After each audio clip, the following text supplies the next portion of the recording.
Hello friends, welcome to Jharkhand परीक्षा। मैं Uma Shankar. Homework का जो टेस्ट सीरीज चल रहा है उसका एक्सप्लेनेशन यूट्यूब पर होता है और यही लेक्चर आपको एप्लीकेशन में भी मिल जाएगा। जो भी पीडीएफ है क्लास का वो एप्लीकेशन से आप डाउनलोड कर सकते हैं फ्री ऑफ कॉस्ट। ओके, तो झारखंड ट्राइब्स का ये लास्ट लेक्चर है। लास्ट लेक्चर मतलब फर्स्ट टाइम जो चल रहा है, इसके बाद तो रिवीजन होगा। ठीक है, तो आज हम लोग पढ़ेंगे कोरवा जनजाति और सबर जनजाति। मतलब क्वेश्चन का एक्सप्लेनेशन होगा। इसका टेस्ट ऑलरेडी हो चुका है। मुझे उम्मीद है आपने टेस्ट को अटेम्प्ट कर लिया होगा। ठीक है, आपको पता है कि इसमें जो भी होमवर्क सीरीज है, तो होमवर्क सीरीज का जो टेस्ट होता है वो डेली बेसिस पर होता है, बाइलिंगुअल होता है। आप उसको डेली जो अटेम्प्ट किया कीजिए। ओके, और ठीक इसका एक्सप्लेनेशन आपको देखना है, लेकिन कब देखना है? जब आप इसको अटेम्प्ट कर लेते हैं। अब ऐसा नहीं कि आपने 3 दिन अटेम्प्ट नहीं किया तो एक्सप्लेनेशन आप देख नहीं रहे हैं, डेली बेसिस पर देखना है।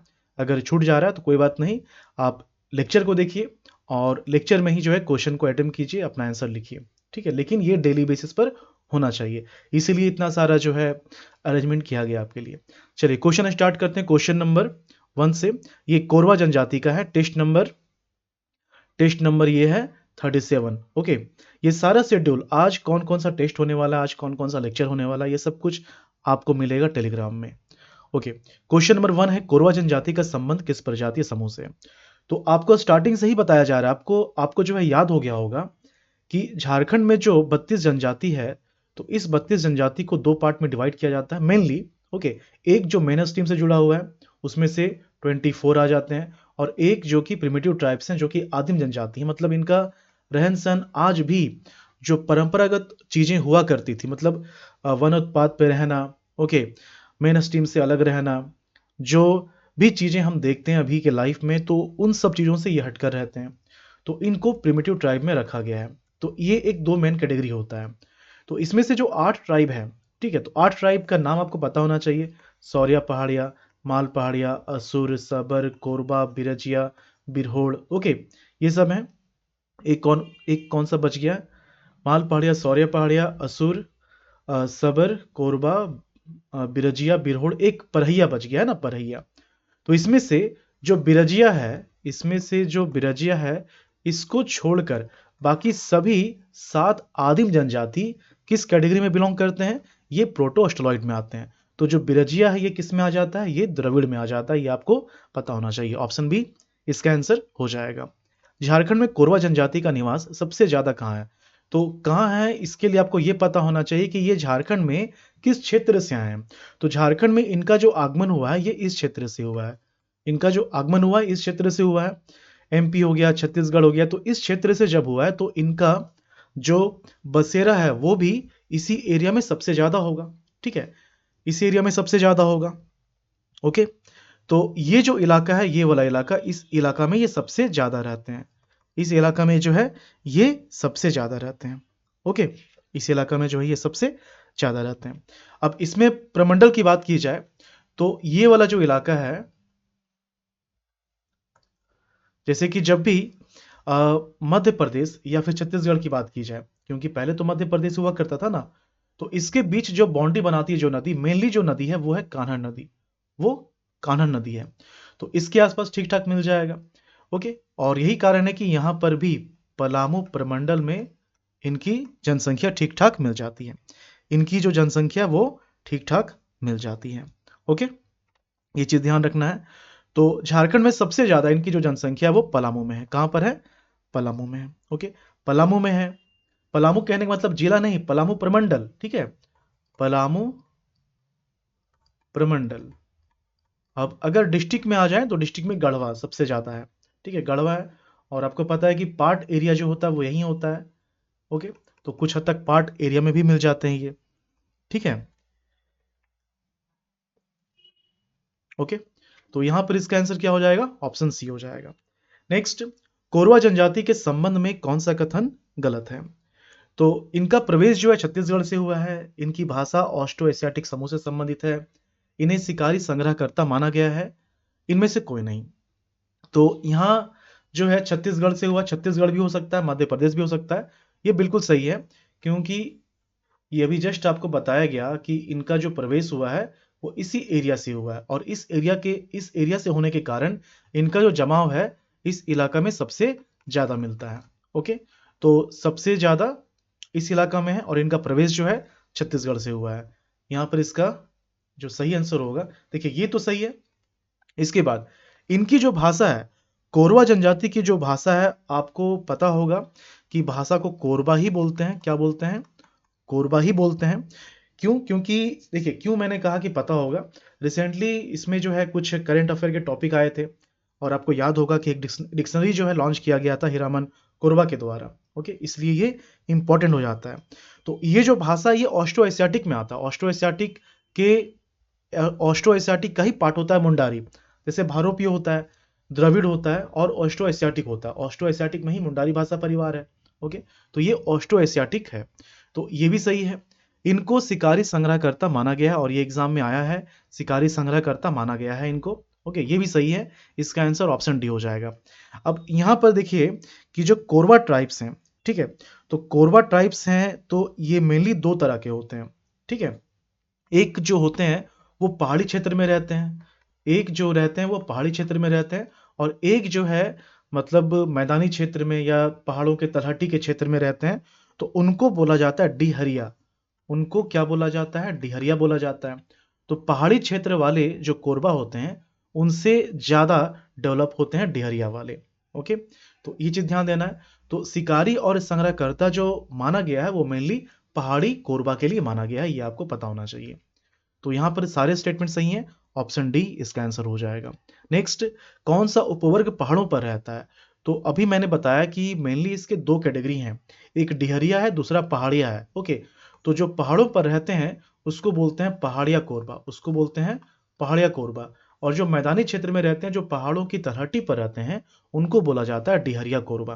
तो डिहरिया कोरबा जो पहाड़ों से नीचे वाले क्षेत्र में रहेंगे वो ज़्यादा डेवलप रहेंगे। क्यों? क्योंकि इनको किसी तरह की कोई दिक्कत नहीं होगी, पानी की सुविधा हमेशा इनको मिलती रहेगी। यहाँ पर क्या होगा, पानी की सुविधा थोड़ी कम हो जाएगी। ओके, कुछ भी योजना अगर सरकार लाती है तो इनको पहुंचाना ज़्यादा आसान होगा with respect to Pahariya Korba. Okay, ये सब है। दूसरा सबसे बड़ा, अगर हम लोग पहले की बात करें, अगर कोई योजना सरकार की नहीं है, बिल्कुल पहले की बात करें, तो भी आप देखिए कि जो पहाड़िया कोरबा हैं अगर यहाँ पर रहते हैं तो क्या ये परमानेंट कृषि कर पाएंगे? नहीं कर पाएंगे। इनको जो है झूम कृषि करना पड़ेगा, स्थानांतरित कृषि करना पड़ेगा। ओके, लेकिन ये जो जमीनों पर रह रहे हैं, मतलब मैदानी क्षेत्र में जो रह रहे हैं, ये जो है अस्थायी कृषि कर पाएंगे, तो ये ज्यादा डेवलप रहेंगे। ओके, तो जो पहाड़ों पर रहते हैं उनको बोलते हैं पहाड़िया कोरबा। ऑप्शन बी इसका आंसर हो जाएगा। ये जो है पहाड़िया कोरबा है। ओके, इसके बाद इनमें से कौन सा गोत्र कोरवा जनजाति से संबंधित है? तो ये जो आप देख रहे हैं सुइया, खरपो, कोकट। ओके, सुइया, खरपो, कोकट, तो ये किस में आता है? ये आ जाता है सब कोरबा में ही आता है। ठीक है, ये जो है सभी कोरबा में ही आता है। तो यहाँ पर इसका आंसर ऑप्शन डी हो जाएगा। ओके, ये सभी जो है कोरबा के ही गोत्र हैं। मेनली इसमें 6 होते हैं, 6 गोत्र होते हैं। सुइया, खरपो, कोकट तो है, इसके अलावा हुटरटिया है। ओके, फिर कासी है। ओके, और बुचुंग है। इसका आंसर ऑप्शन डी हो जाएगा। तो गोत्र ध्यान में रखिएगा जिसके कम है। मेनली आपको याद रखना है, देखिए जो प्रिमिटिव ट्राइब्स हैं उसका आप याद रखिएगा, और स्टार्टिंग के जो 4 से 5 ट्राइब बताए गए थे उसका आप याद रखिएगा। तो यहाँ पर ऑप्शन डी हो जाएगा।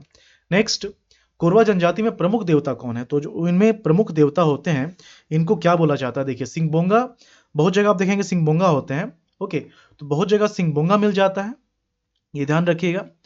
और धरती माई की भी पूजा करते हैं, गमेल की भी पूजा करते हैं। रक्सेल भी इनका एक देवता होता है। हालांकि हम लोगों ने पढ़ा है कि झारखंड में रक्सेल जो है एक वंश के रूप में आते हैं। इनका जो मेनली शासन होता है वो छत्तीसगढ़ और झारखंड के क्षेत्र में होता है। ओके, सरगुजा से ये आते हैं, तो ये इस नाम से देवता भी हैं। तो धरती माए जो है, नाम से ही पता चल रहा है, धरती माए नाम से ही पता चल रहा है कि इसमें क्या होगा, धरती की पूजा होगी। लेकिन किस लिए होगी? अच्छी फसल के लिए होगी, अच्छी फसल के लिए होगी। ये जो गमेल हैं तो इनकी जो पूजा होती है ये किस लिए होती है? गांव की रक्षा के लिए होती है, गांव की रक्षा के लिए होती है। ओके, रक्सेल जो है, रक्सेल की पूजा पशुओं के लिए होता है।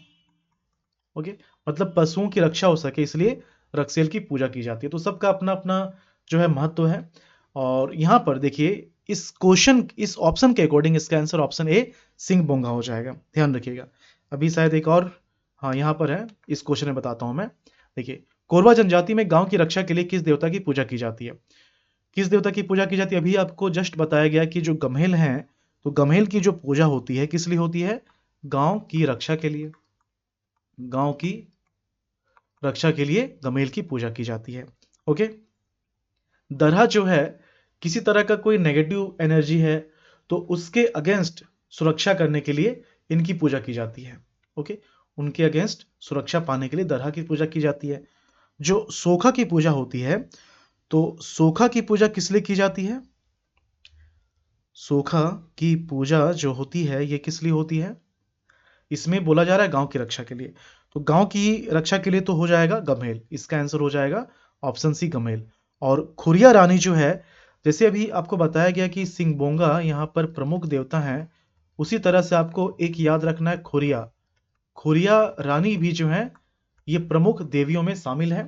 और बहुत जगह ये भी मेंशन किया हुआ है कि सिंहबोंगा से ज्यादा इंपॉर्टेंस खुरिया रानी को दिया जाता है, खुरिया रानी को जो है दिया जाता है। ये चीज आप ध्यान दीजिएगा। ओके, इसका आंसर क्या हो जाएगा यहाँ पर? गांव की रक्षा के लिए गम्हेल, ऑप्शन सी हो जाएगा, गम्हेल हो जाएगा। ओके, गम्हेल हो जाएगा।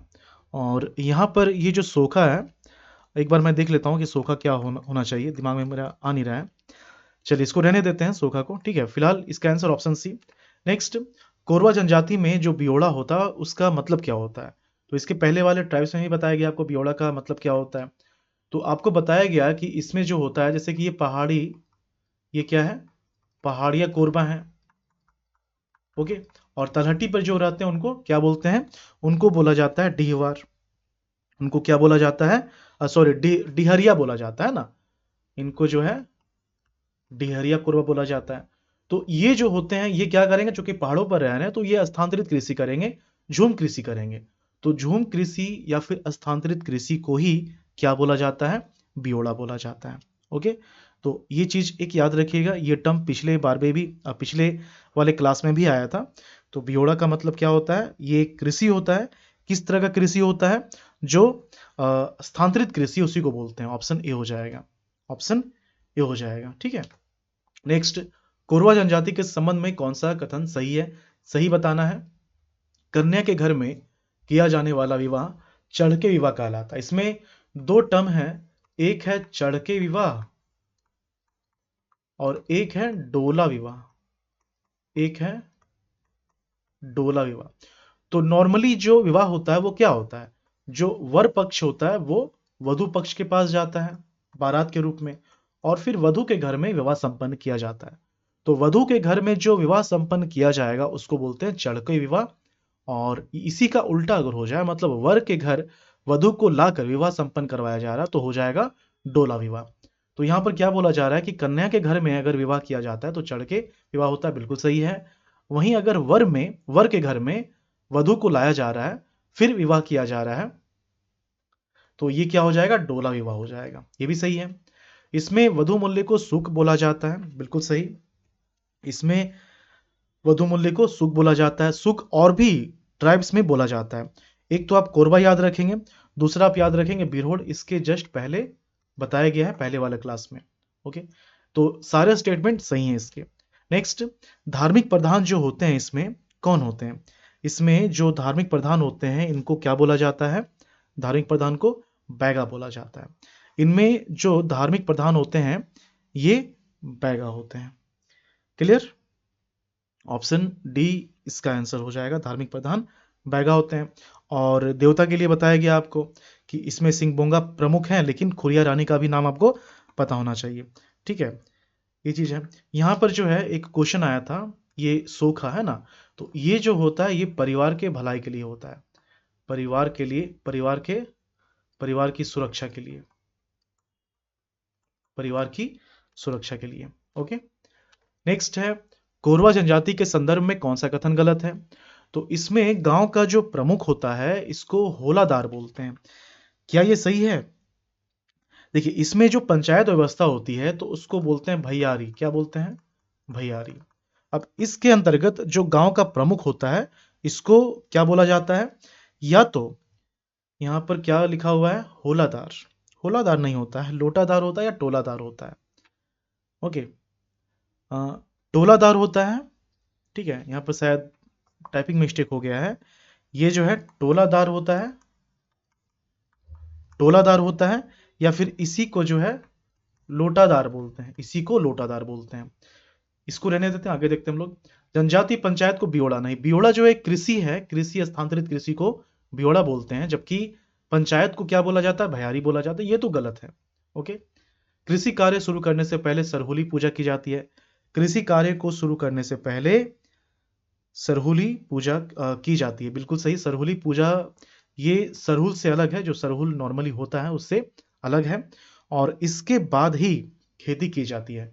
तो ये सही है, ये गलत है। ओके, और इसमें अगर हम लोग मान लें कि ये जो है टाइपिंग एरर हुआ है, तो यहाँ पर टोलादार या लोटादार होना चाहिए था, होलादार हो गया है। ठीक है, तो ये भी स्टेटमेंट सही मान लेते हैं। तो मेरे ख्याल से टेस्ट में इसका आंसर की ऑप्शन बी होगा, ऑप्शन बी। ठीक है, और यहाँ करेक्शन कर लीजिएगा आप। ओके, तो ये हो गया कोरबा का। इसके बाद आते हैं सबर में। तो सबर टाइप जो है ये किस प्रजाति समूह से संबंधित है? तो अभी आपको बताया गया कि 8 जो आदिम जनजाति है, तो 8 आदिम जनजाति में से 7 जनजाति किसमें बिलोंग करती है? ये जो है प्रोटो ऑस्ट्रोलॉइड में है। तो एक कौन बच जा रहा है? बिरजिया बच जा रहा है। तो बिरजिया कहाँ चला गया?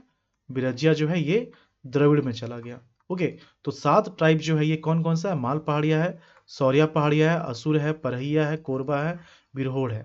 ओके, 3 3 6, एक कौन सा छूट गया फिर से?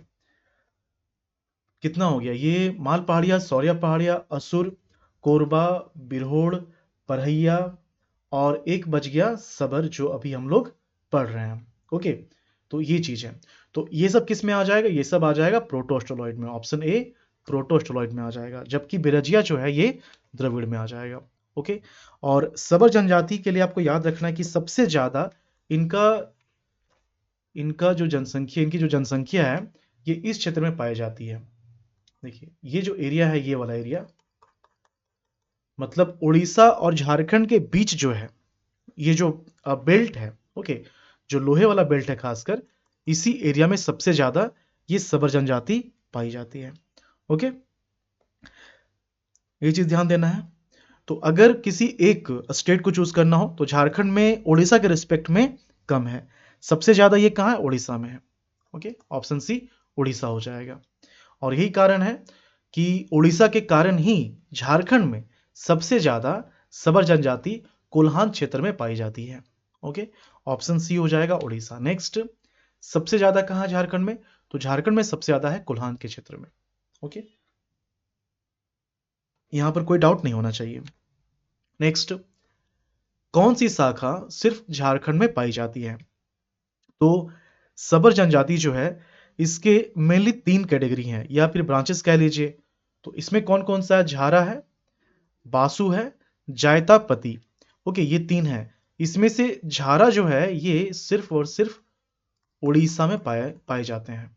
ओके, बाकी ये 3 जो है, 3 के नाम से ये डिवीजन है, लेकिन सिर्फ 2 इस नाम से मिलेगा उड़ीसा में, और इस नाम से मिलता है झारखंड में। ओके, तो यहां पर इसका आंसर ऑप्शन ए झारा सबर जो है ये सिर्फ और सिर्फ झारखंड में पाया जाता है। ठीक है, नेक्स्ट, कौन सा गोत्र सबर जनजाति से संबंधित है? तो आपको याद होना चाहिए, मैंने बताया भी होगा बहुत पहले, कि सबर ट्राइब में गोत्र व्यवस्था नहीं है। गोत्र व्यवस्था नहीं होने का मतलब ये नहीं है कि इसमें गोत्र होगा ही नहीं, होगा, लेकिन एक ही गोत्र होगा, और वो जो है कोई डिसाइडिंग फैक्टर नहीं होगा विवाह के लिए, है ना। गोत्र जो है डिसाइडिंग फैक्टर नहीं होगा गोत्र के लिए, जैसा कि हम लोग क्या पढ़ते हैं कि जनजाति में समगोत्री विवाह जो है वर्जित है। अब इसमें गोत्र जो है एक ही है, तो एक ही गोत्र में विवाह होगा। तो यही चीज मैं कहना चाह रहा हूं। ओके, ठीक है, तो यहां पर इसका आंसर क्या हो जाएगा? गोत्र जो है वो नहीं है, ऑप्शन डी हो जाएगा। और ये जो आप देख रहे हैं खरपो, सुइया, काशी, अभी जस्ट पहले जो बताया गया कोरबा ट्राइब, तो कोरबा ट्राइब के जो है ये गोत्र हैं, ऑप्शन डी इसका आंसर हो जाएगा। नेक्स्ट, कौन सा कथन गलत है? तो महाभारत और रामायण में इनका जिक्र मिलता है, बिल्कुल सही बात है। महाभारत और रामायण में जो है इनका जिक्र देखने को मिलता है, ये सही है। झारखंड के लिए जो है ये एक अल्पसंख्यक जनजाति है, ज्यादा इनकी जनसंख्या नहीं है, 0.10% के आसपास इनकी जनसंख्या है जब कंपेयर करेंगे हम लोग बाकी जनजातियों के रिस्पेक्ट में। ओके, तो ये भी सही है।